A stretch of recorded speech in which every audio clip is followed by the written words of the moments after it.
What's up, you guys? It's your boy iswearimtrying, and today we're going to talk about 3 places in Japan that we visited and that definitely changed me just a little bit. Honestly, it's absolutely crazy how a lot of these people live their lives, and it's really commendable, respectable, and frankly weird, at least for a lot of people that don't live in there in a lot of cases as well. So make sure you stick around. And by the way, the last one, number 3, is pretty deep and introspective, so definitely don't stay around if you're not ready for that type of mind bonding. All right, let's get into it. So we actually had the pleasure of staying in a hotel called Mooney Hotel. Absolutely fire hotel, absolutely garbage restaurant, by the way. We'll talk about that in another video because I got a lot to say on that.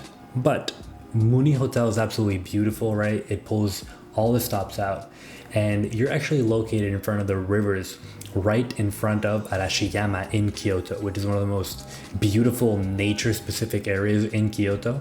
And honestly, man, looking back at these videos, it's just gorgeous. The fact that you can be around hundreds of people that really aren't making any sounds and you're just listening to the river is beautiful. Something you almost never get around the world, honestly. And this is something that a lot of people talk about, so it is kind of obvious, but the way Japan manages to merge everything that's modern with just so much nature and still give its place in the world, Mother Nature, it's honestly beautiful. I know I keep saying that, but it's just a word that really can describe this country and its people, because that's kind of what it is. I know I sound like I'm glazing, and honestly, I am. I'm not gonna lie to you. If you want to go to Japan, go to Japan, dude. This is the best trip you could ever have, right?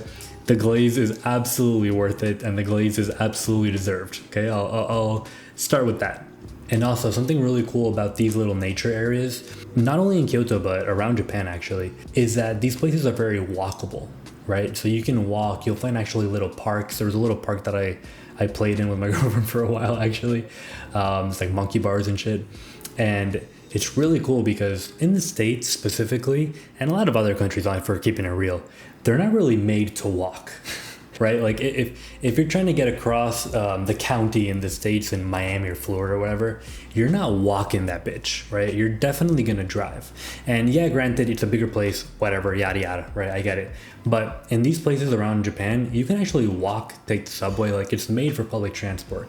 And there are a lot of major cities in the world that have really shitty public transport, or they're just not really made for walking. So that is something to keep in mind. You can have really nice nature walks, right? You can hit the sushi all you want, go get some Wagyu beef, right? And then you just walk around the river and just a bomb ass time. There's no really other way to explain it. And the point here is the way these things merge so naturally and perfectly together, you really get a different sense of what the world is around you. Instead of hearing cars just hitting their horns all the time, you're really just surrounded by like nature sounds, and it's really a sight to see and I guess hear and feel and experience in general. Number 2 is definitely a biggie, even though it may feel like a small one, and that's just the silence. But not the silence anywhere. Specifically, the silence on the trains. Now, if you frequented trains basically anywhere around the world, you know that normally they're very loud, very boisterous, and people are not nice there. It's always really hectic, at least in my experience. And I actually touched on that on my last video where I spoke about that time I went on the train in India. So yeah. Anyway, moving on. Whenever you have to take the train as a tourist, you get kind of nervous. And beautifully enough, if you go on Apple Maps and just type in whatever, or Google Maps or whatever, it'll show you every stop you need to take. The first day, me and my girlfriend got lost because we obviously don't know how to speak Japanese, and we really couldn't even get the card system working. But after getting a lot of people to help us, it basically took us like an hour of help, maybe 30-40 minutes. After that, we never had an issue, literally. You have it on your phone, right? And after you have it on your phone, you don't even have to unlock that bitch. You just walk, ping, go, right? I know this exists in other parts of the world, but my point is, we never had an issue in the train after that. And it was so quiet and so peaceful. Me and my girlfriend, I'm not gonna lie, we like Ubers. We like taking taxis, Ubers, whatever. And these train stations were so clean, so perfect, and they were so on time that we actually preferred a lot of times to take the train. You can actually go on the train, be on your phone because there's Wi-Fi there, which is crazy to me, but hey, maybe I'm just broke and I haven't lived in countries that have Wi-Fi on trains. You're broke! You're fucking poor!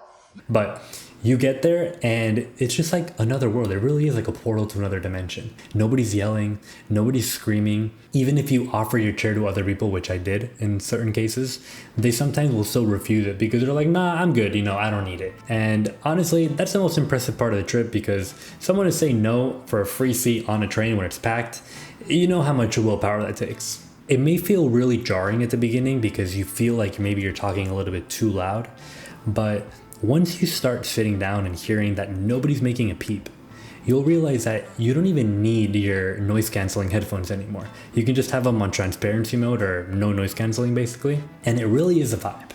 Once you start speaking and noticing that you're just, yelling a little bit, you'll start bringing it down naturally. And by the end of the trip, you'll most likely be whispering like everyone else. As they should, right? Let's stop people yelling on trains. I don't give a fuck about someone arguing with their couple on the other side of the train. Just, keep it down, lower your argument voice. As Drake said, it's a cheesecake factory. Why are you tripping, right? So just, relax. Real quick, guys, before we get to the last point, which is honestly the best one if you're asking me, please hit this video with a like, share, subscribe, comment, whatever you want to do. Anything you do will help me a lot more than you think, so please help me. Maybe I can help you in the future, and I can keep making these bomb-ass YouTube videos that I'm making, right? Because they're fire. Right, guys? All right, back to the video. And last but not least, we have the skyline, or better yet, the sky tree. The point of this one is more just a skyline in general, but we'll use the sky tree as an example because technically it is the highest place you can go to, right? You're gonna be feeling like Travis Scott. There is something very humbling about living in a city that does not have that many people and going to the top floor and looking to the horizon and seeing nothing but buildings. It is wild. No matter where you look, you will not see the end of the city. I don't know about you, but that is insane to me. It really makes you start thinking about how we're all just people at the end of the day trying to survive. And also for some reason it makes me feel like we're just ants. You see all these roads, levels, floors, cars, cops, everyone doing everything they have to do at the same time.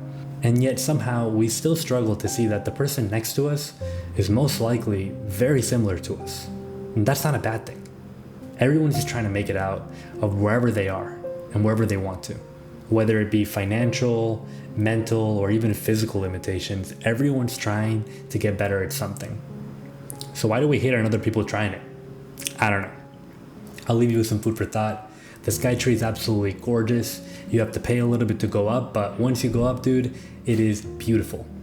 One thing that I do want to note though is that there's a little piece of glass where you can look through completely transparent to the bottom, and it's basically the size of my desk, bro, which one day I'll show you the size of my desk, but it's not that big, right? It's like this. I know this means nothing to you, but it's like this big, right? So very disappointed on that end, but besides that, absolutely amazing. The sky tree is gorgeous, and there's some fire ass food. We'll get into the food later on in other videos, but there are some fire ass food places there, especially under the sky tree. There's some fried chicken that's just chef's kisses.